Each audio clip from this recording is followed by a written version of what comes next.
My name is Tom Finan, and welcome to First Unitarian Church of St. Louis. My pronouns are he and him, and I'm your worship assistant this morning. If you are a visitor or a newcomer, we would like to extend a special welcome. We are glad you could join us this Sunday, either in person or online.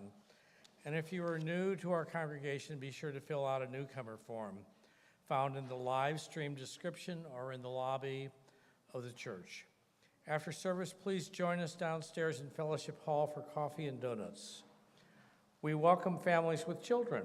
Families with children are invited to connect with the RE Committee and Reverend Sabrina Trupia after the service for more information about our RE program. If you're attending online, you can connect with each other in the chat, and don't forget that the link for the virtual coffee hour can be found in our weekly e-news. We have a few announcements this morning. The newcomer chat will be at 11:30 in the Dodson room, which is right outside the doors here. Are you new to First U of St. Louis? Have you questions about Unitarian Universalism? Mo, we're getting some feedback there. Plan to attend the newcomer chat where you can meet members and ministers to have your questions answered. Hope to see you there. The young adult group has a monthly cocktail hour. If you're between the ages of 18 and 35, join Reverends Kim and Sabrina at the church for fellowship and refreshments once a month on the fourth Friday at 5 p.m. There will be a strategic brainstorming session online only Monday, February 16th from 6:30 to 7:30 p.m. Join us in an introductory chat on the thought and story of our faith traditions, February 19th at 7 p.m. online and in person. Friday, February 27th from 5:30 to 7 p.m., the Unfish Fry crew will be serving an all-vegetarian meal that will be open to the public, and we need your help. Please sign up in Fellowship Hall. Now please center yourself in preparation for worship.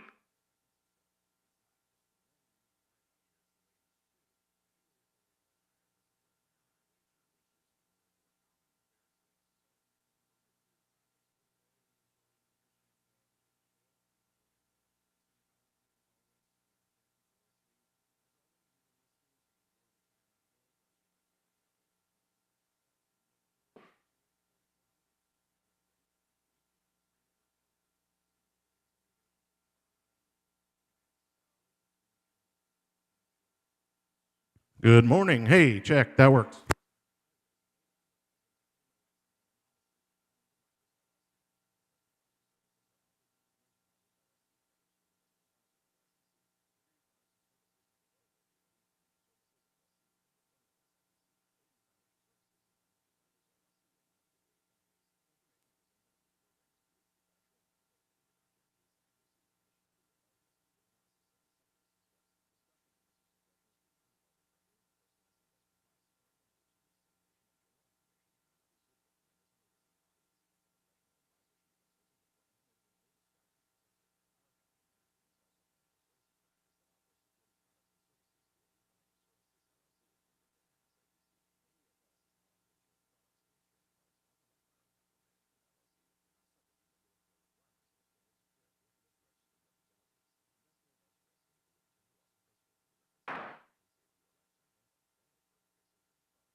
Welcome to this religious community where we affirm the worth and dignity of all who enter. We gather in community, understanding we are all sacred beings, diverse in culture, experience, identity, and theology. Our values invite us to a shared journey of truth and meaning making. Together we foster a spirit of gratitude and generosity so that all may feel welcome and all can thrive. We're glad you're here this morning. Please enjoy our prelude. We shall be known by the muses, the UU virtual choir.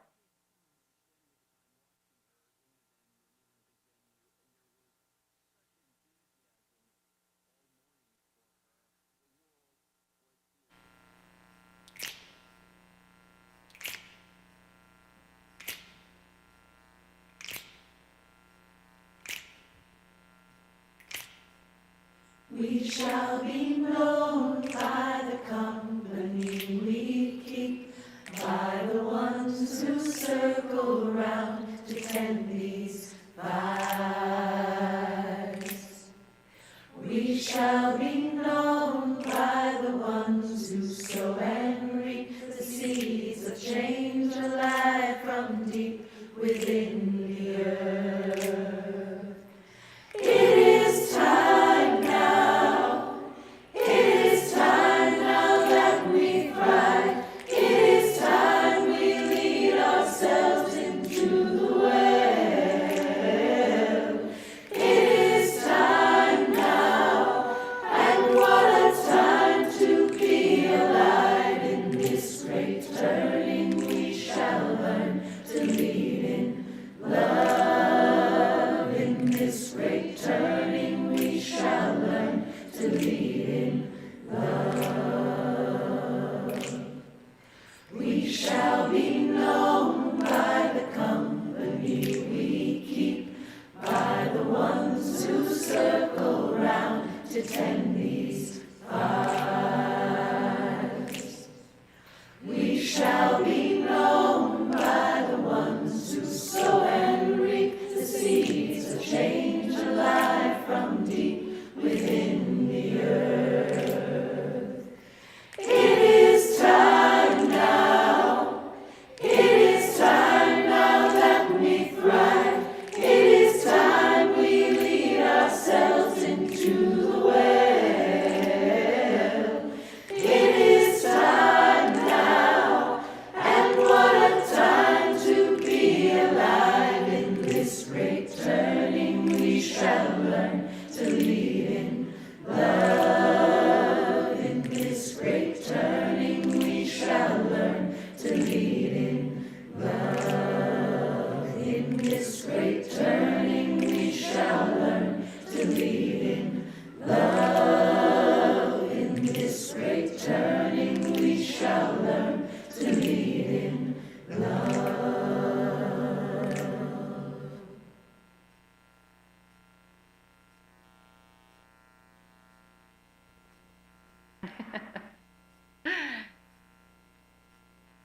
I welcome you today, and just to fill you in,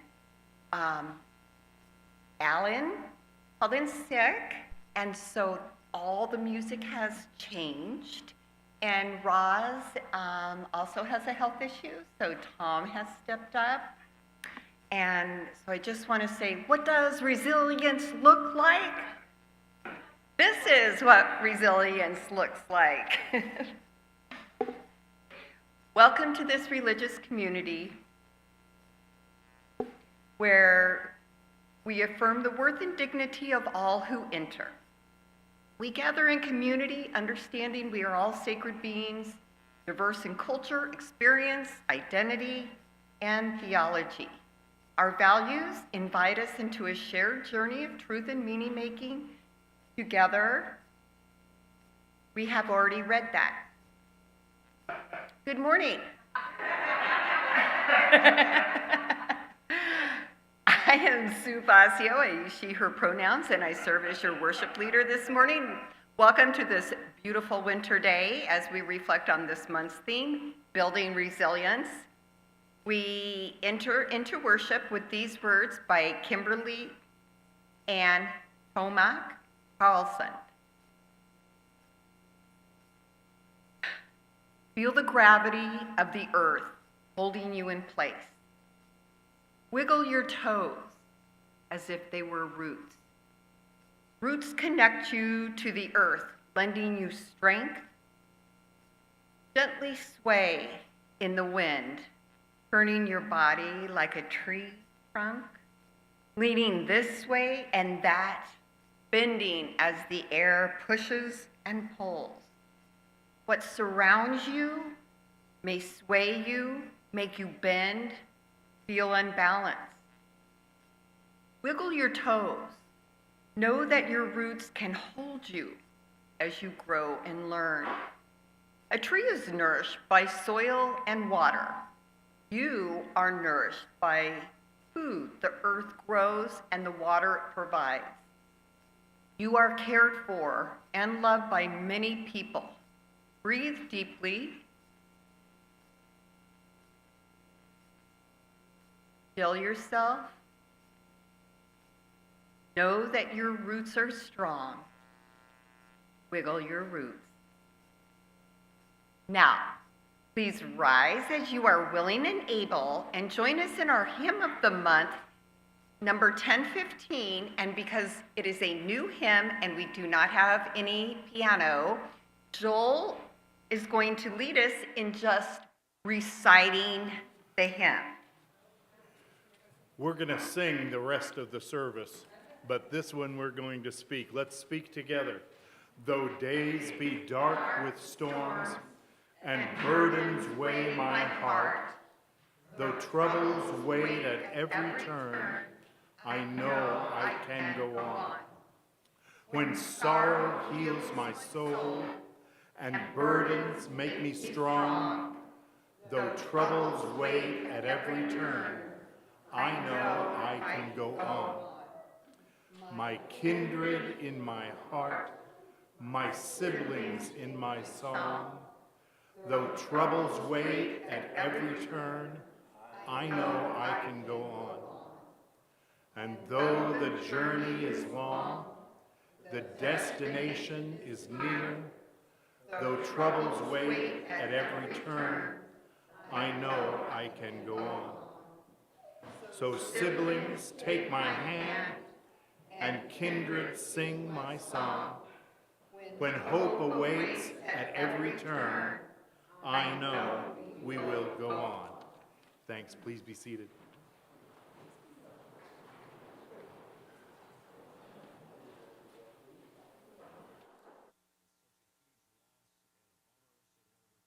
Our chalice reading this morning is The Soft, Stubborn Practice by the Reverend Michelle Collins. Come into this time of worship worn, weary, or wide awake. In this gathering, we acknowledge the pressure of living, the tender ache of persisting through uncertainty, the courage of continuing when clarity is distant. Yet here we are, still breathing, still reaching, still becoming. Today, let us embody resilience together, not as armor, but as the soft, stubborn practice of returning to ourselves, to one another, to the work of love.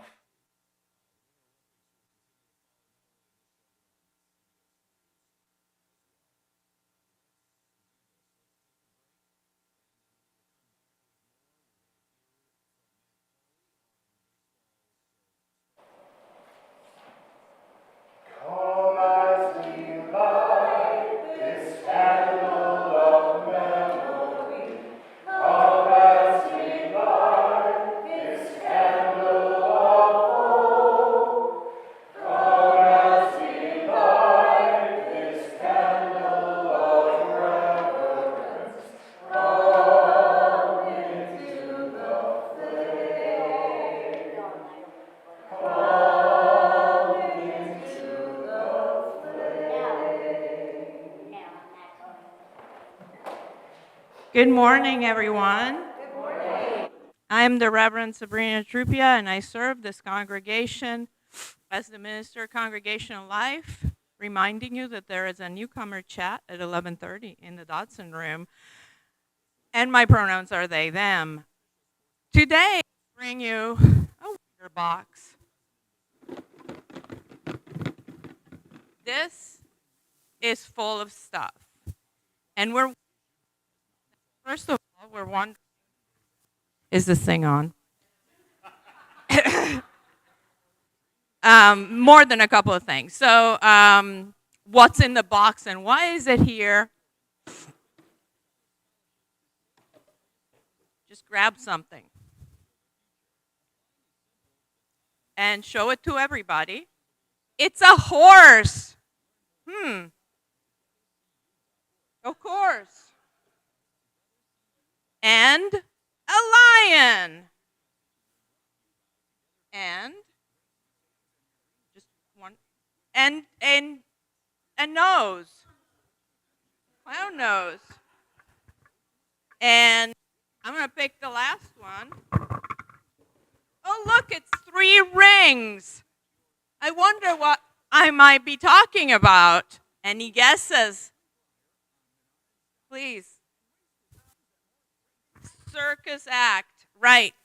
I'm talking about the circus, but I'm talking about somebody important in history and also in our Unitarian Universalist history because he invented the 3-ring circus, and that would be P.T. Barnum, a lifelong Universalist.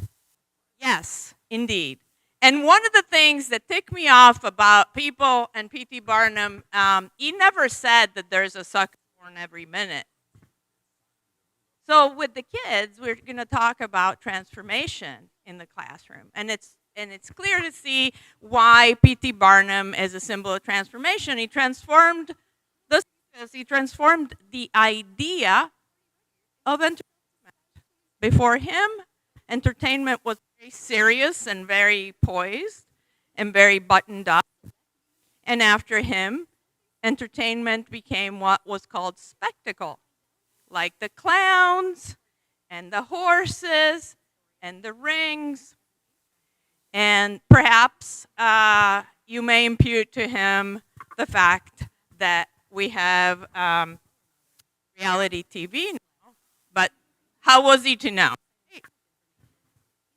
So, but like in here, the theme of the month is embodying resilience, and I wonder, that's the second or third wandering I count, I wonder how P.T. Barnum and Universalism in particular embody resilience. Well, resilience is a part of transformation because transformation is the ability to change and to withstand change, and resilience is how you bounce back after a change, right? See, I connected the thing. Good. So that's what I wanted to talk about, that we're going to do circus stuff in K classroom. The senior high is going to talk about resilience and transformation.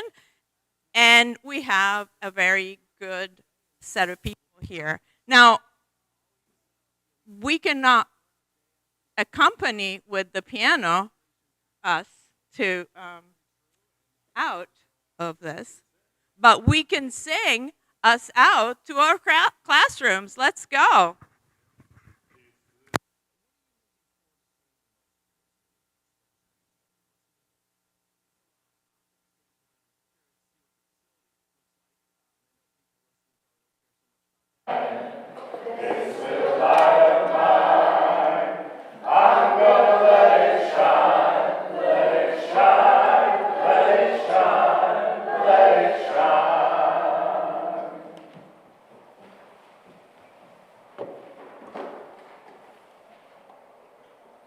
Reading is To Be Resilient by Tim Atkins.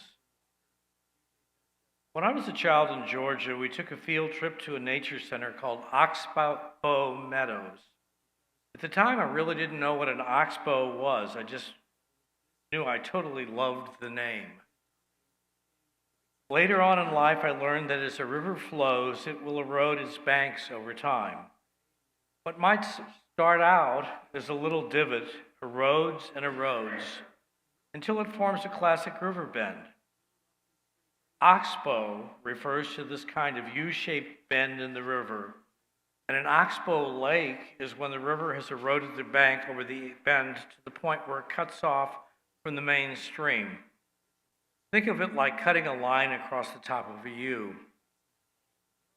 Well, that happens to the bottom of the U. What happens to the bottom of U that is no longer getting access to the running waters of the river? It becomes an oxbow lake. We often think of strength and flexibility are the opposite sides of the same coin. When they're united with resiliency, you can literally move the earth. Resiliency united with strength and flexibility creates beauty in the world and creates new spaces for life to flourish. In this time in my life, at this time in our history, I need this kind of oxbow resiliency more than ever.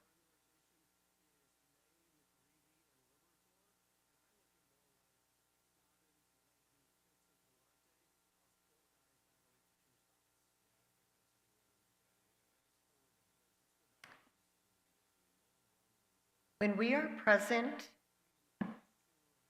to each other's joys and concerns, we affirm each other's humanity. Being seen and accepted in moments of struggle and celebration is how we build community. Now is the time in our service when we connect with each other by sharing our sorrows and concerns and our joys. The table up front holds a bowl of water with stones surrounding it. You may drop a stone in for anything that is weighing you down. Bubbles are also offered for those things that lift you up. I will also share joys from the community. So you can do stones and bubbles as you would like to at this point while I read the joys and sorrows.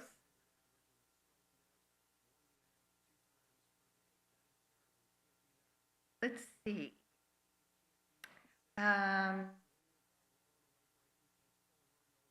The joys, congratulations to Kathy Rosh, who has a new grandchild on the way. Yay. And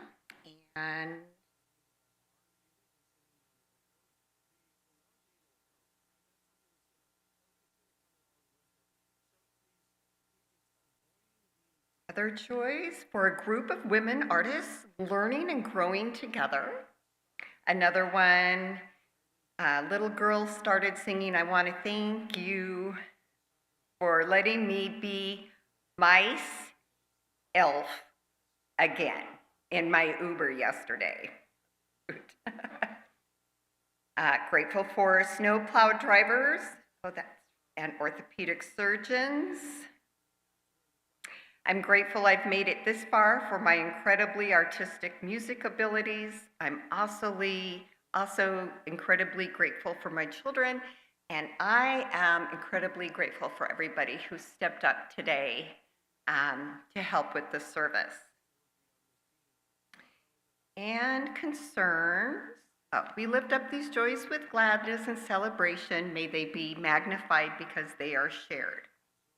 As a community, we also share our concerns and sorrows. As a church community, each of us is an integral part of the Care and Concerns Network. It is with deep sadness that we inform you that religious education graduate and the daughter of Jean and Jerry O'Brien, Shannon O'Brien, passed away on January 30th, 2026 at the age of 28. She was apparently the unattended victim of gun violence.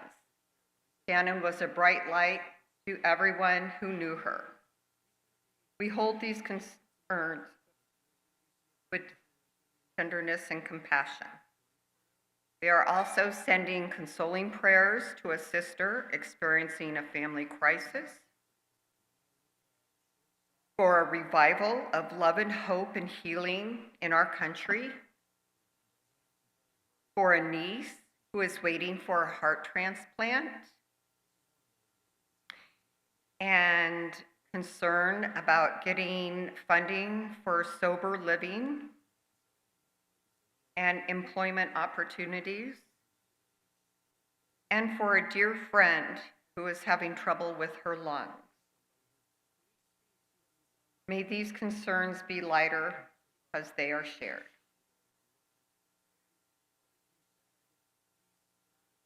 For the joys shared, we join you in celebration. For sorrows and concerns spoken here, may you feel our sympathy and compassion. For all that remains unspoken, both joy and sorrow, may the caring of our community offer you both kindness and hope. Please join me in the spirit of prayer or mindful attention with these words by Reverend Hope Johnson. We are one, a diverse group of proudly kindred spirits here, not by coincidence, but because we chose to journey together, learning to love our neighbors, learning to love ourselves, apologizing and forgiving with humility, being forgiven through grace, creating the beloved community together. We are one.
Good morning. My name is Sue Ashwell, and I use the pronouns she and her. Many of you know I have been practicing and sharing Qigong for over 20 years. Everyone needs a pathway that allows them to center, relax, re-energize, reset their life. It may be creating art, listening to music, rowing crew, walking with friends, baking, swimming laps. You get it. It's a pathway to resilience. For me, it's Qigong. Similar to Tai Chi or yoga, it's an ancient Chinese science and art for health and harmony, balance, healing. This offers a way of being and living. There's a mindset that can be learned and that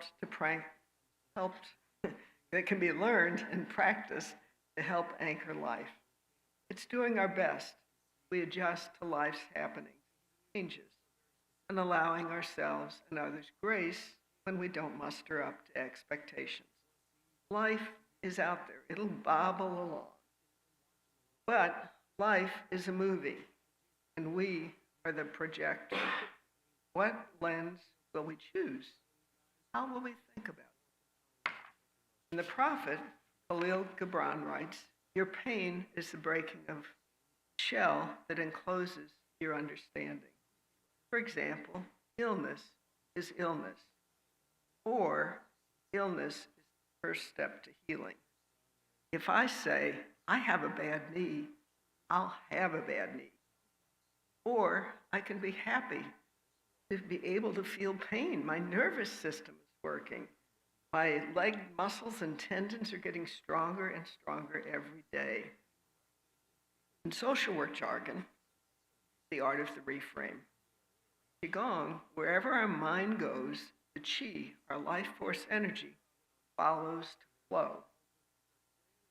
So how will I choose to think about that knee?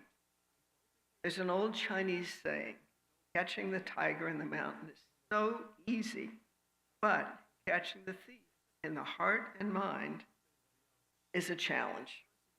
We all live and travel in a world of inner thoughts. Our thoughts, our mindset, and our self-talk are tools. No matter what happens, there's always another way to see the situation and to choose our truth about it. Our perception is not reality, but it's our reality. We can't control life's happenings and changes or control other people. However, we can choose how we react to any situation. Will we tell ourselves, I'm weak, not good enough? Or will we tell ourselves, I don't have a solution, but I'll figure this out. If not on my own, I'll gather, reach out to others to help me get through this. Whatever it is. Here's a story from my life. I first had breast cancer in 1995. 3 years later, my husband, family, and I were having a very rough patch. I was furious, depressed, stuffing it all inside. We let someone make us that mad. We give away our power and control of our mindset and heart. It's like drinking poison while the other person is oblivious and living life, moving on. So I ruminated and ruminated whether to get a divorce. On a Thursday morning in 1998, I had a regular mammogram, and they said, wait, don't leave yet, we just want to check this. With that Kodak moment, good news, bad news, I found out I had breast cancer the second time and needed a mastectomy. There was not a frequent flyer bonus. I found my surgeon early that afternoon and asked him to meet later in the day with my husband. The surgeon said, I just need to tell you something, that many husbands walk the second time, so be prepared. I said, he'll be there for me. That popped out of my mouth and stunned me. Only then did I realize our relationship was strong, albeit on hard times. More than slightly terrified about surgery the following Monday, I came to church on Sunday and gathered every woman I knew who had had a mastectomy. They were funny. They were reassuring. They had my back. I gathered my family together and said, cancer can blow families apart or it can bring them closer. We will get closer. I realized I needed a way to reset myself and live from the heart without secrets.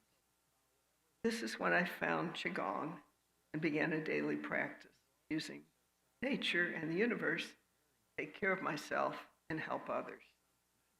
When we are so preoccupied by living with past experiences that still trigger strong negative emotions in us, it takes up space in our heart and mind.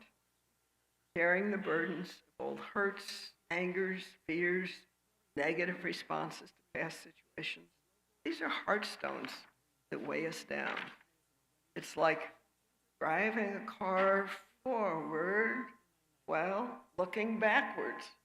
Boom! We crash. We don't leave our heart and mind open to enjoy life in the present or work towards our life purpose or future goals. In the late 1800s in France, there were health clinics in the country where people went to take fresh airs, bask in the sunshine, and recover. One clinic, run by Émile Coué, a French psychologist, pharmacist, hypnotist, had markedly better results than others. There was only one thing they did differently. When the staff asked patients how they were doing, patients were trained to respond better and better every day in every way. Better and better every day in every way. Life is that movie, and we are the projector.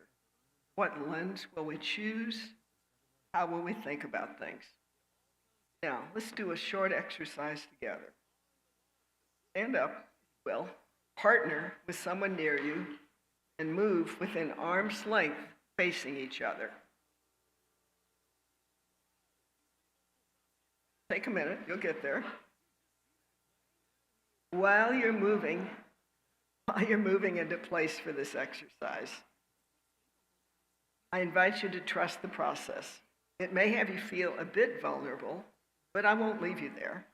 And always you have the option not to do this or to stop. So here we go. One of you, hold your arms out in front.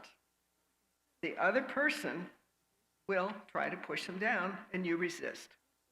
Give it a try. Okay, good. Everybody's got that. Now, the person with your arms up, say this. Okay, now the person with your arms up. Say this to yourself. I am weak. I'm a sick person.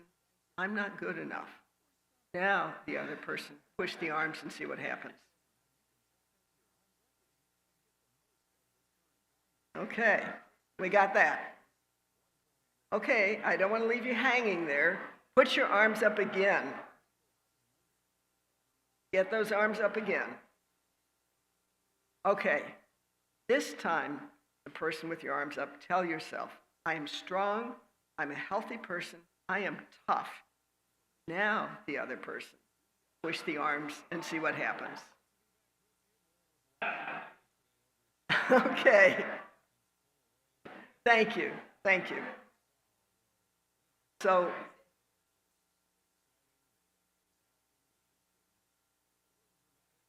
okay, you can sit down and relax. Again, life is the movie, and we are the projector. The lens we choose makes all the difference in our resilience. For our final moment, pretend you're a child standing in a warm pool of water, maybe a creek, maybe at the beach. Enjoy the warmth. Now reach down and grab a handful of water, throw it at your neighbor. All right. Thank you. I have a couple PSs. Jim and I are still together after 57 years. The warranty's up, and I'm keeping him. Also, I haven't worn this t-shirt in 25 years. It was my third time trying to accomplish the 60-mile walk for breast cancer. First 2 times I ended up in the ER. Third time I did make it from Baltimore to Washington, D.C. So all is possible. Thank you.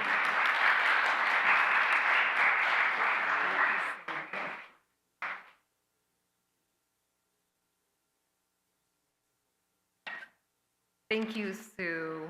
That was so inspiring.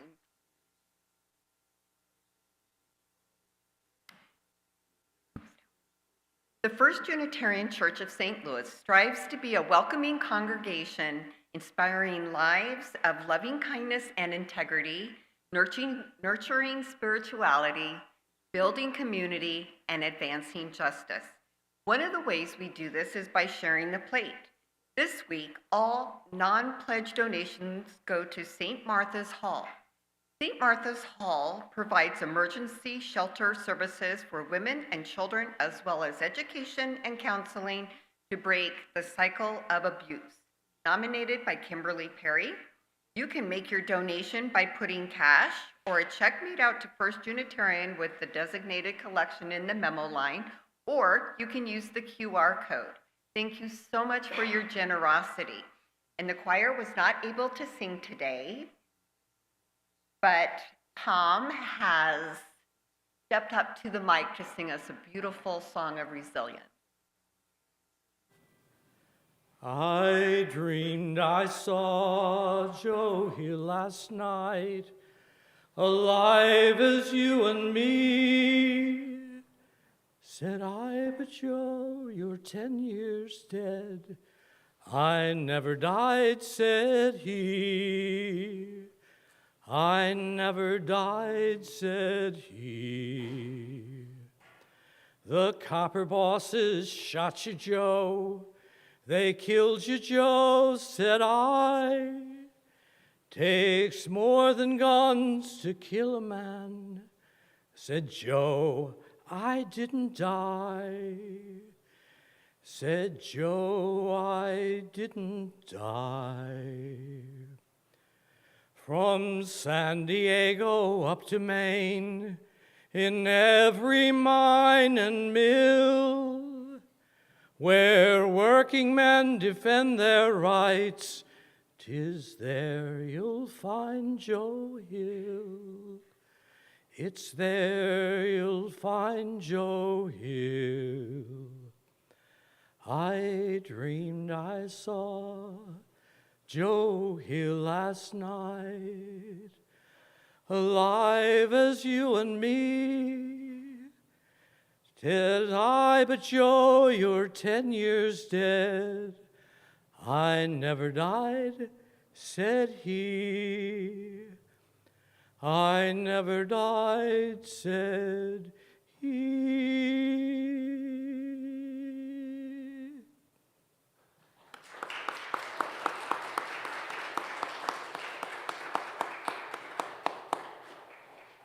Thank you so much.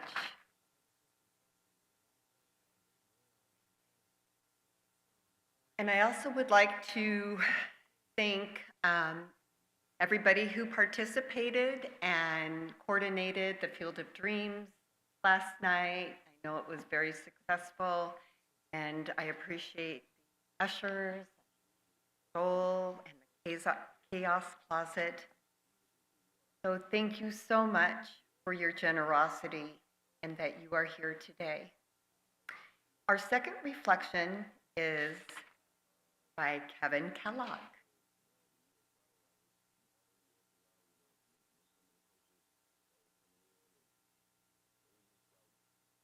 Hi, my name's Kevin Kellogg. My pronouns are he and him. And I was a union organizer for a number of years. So resilience was very important to me, particularly political resilience. I started out in the civil rights movement when I was 15, and the anti-war movement, then the labor movement. And I've learned a few things about political resilience and the ability to carry on when things are dark and tough, and kind of like today. The first is for the young, breathe. Very important. Find other things besides politics. Oh, that's, hard to believe that I'm saying it, but you've got to have other pursuits when you're young. You've got to mix it up a little bit. Your passions tend to drive you, and it can easily burn you out, easily overwhelm you. So you need in those passions that you'll have to change and to fight for justice, you need to learn to breathe, take it easy, take it a little slow. There are two real main factors today that I think hold us back and prevent us from wanting to protest, wanting to fight the injustice that we see all around us. The first is obviously grief. The heartache we feel from the brutality that we're witnessing every day is debilitating. It prevents us from moving forward. But it's important to remember the words of Mother Jones. Mother Jones was a union organizer in the 1900s. She worked to abolish child labor and really worked with the United Mine Workers to organize coal miners in the 1920s and 30s. And spoke over the graves of a number of Union fighters that were murdered at that time. And she always said, pray for the dead, but fight like hell for the living. And it's that but that's important here. We have to remember and honor and hold dear the sacrifices of people who are fighting for our freedom. But at the same time, we have to organize for the living, to continue the fights that they gave their lives for. And that's the key, to use that grief to move us forward instead of holding us back, to set us on the path of honoring the sacrifices that were made. The second big thing that holds us back is fear. Fear is natural. It's something that, we're in the caves and you hear the lion roar and you hide in the stick near the campfire. It's a natural evolutionary process that saved us from, getting eaten.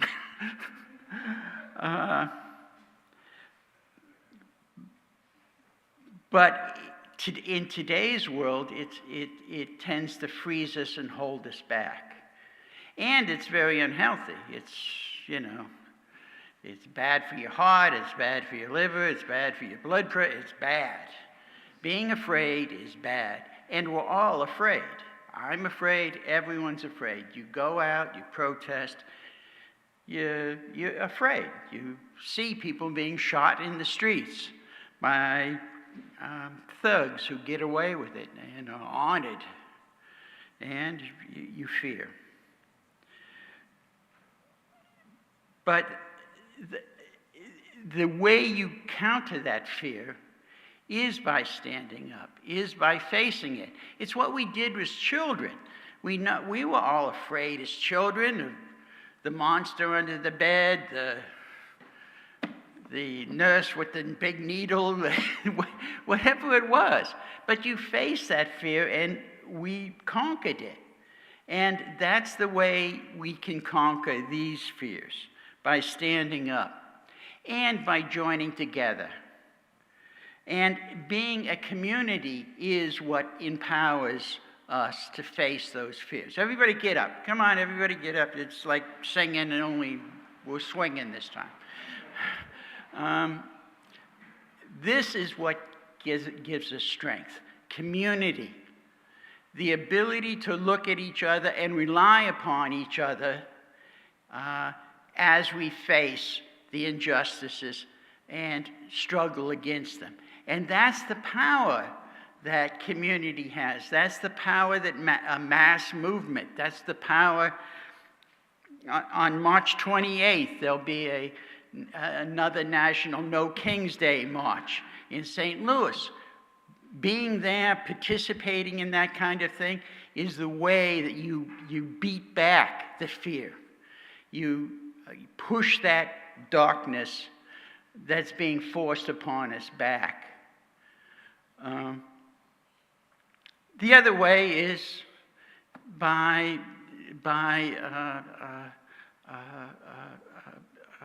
organizing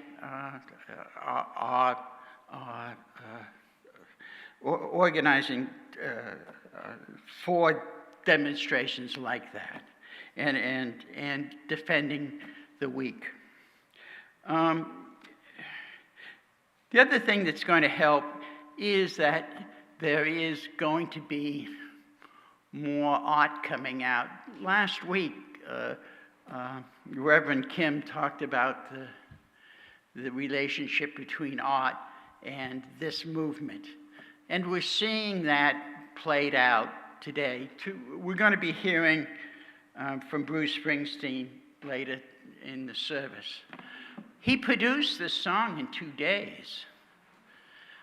That's the power of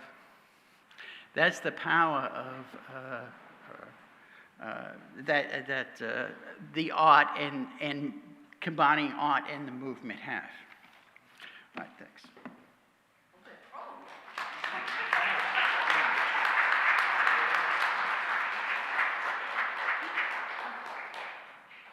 Kevin, thank you so much for your words of resilience and courage. I appreciate what you bring to the pulpit today. Okay, all right, here we are. So our closing song is Raindrops Keep Falling on My Head. And again, as a congregation, we are going to do this a cappella. You can remain seated, that's fine. So you do have the words, and I think Joel is going to lead us in that. We are relying on your collective memories. Here we go. 1, 2, 3, and raindrops keep falling on my head.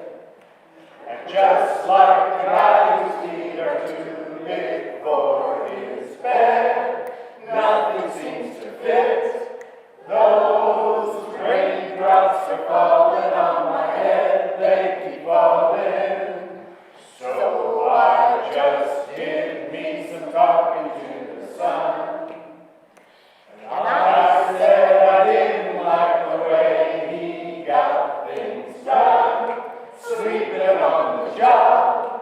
Those raindrops are falling on my head, they keep falling.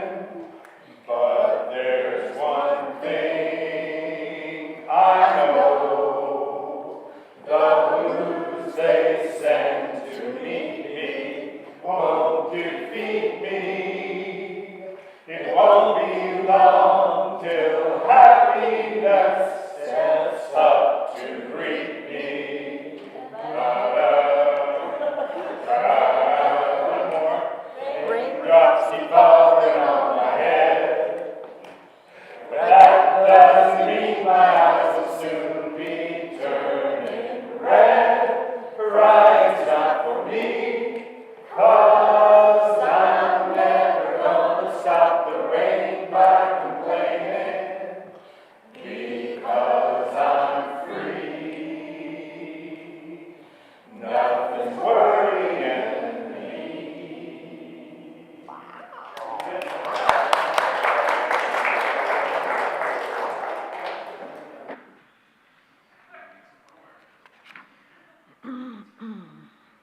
Thank you, everybody, for being here and for being so resilient in all manner of speaking.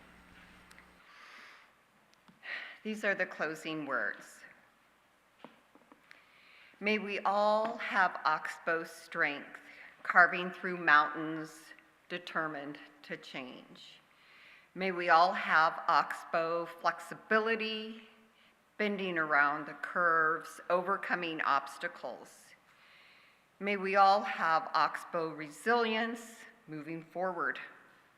Amen and blessed be.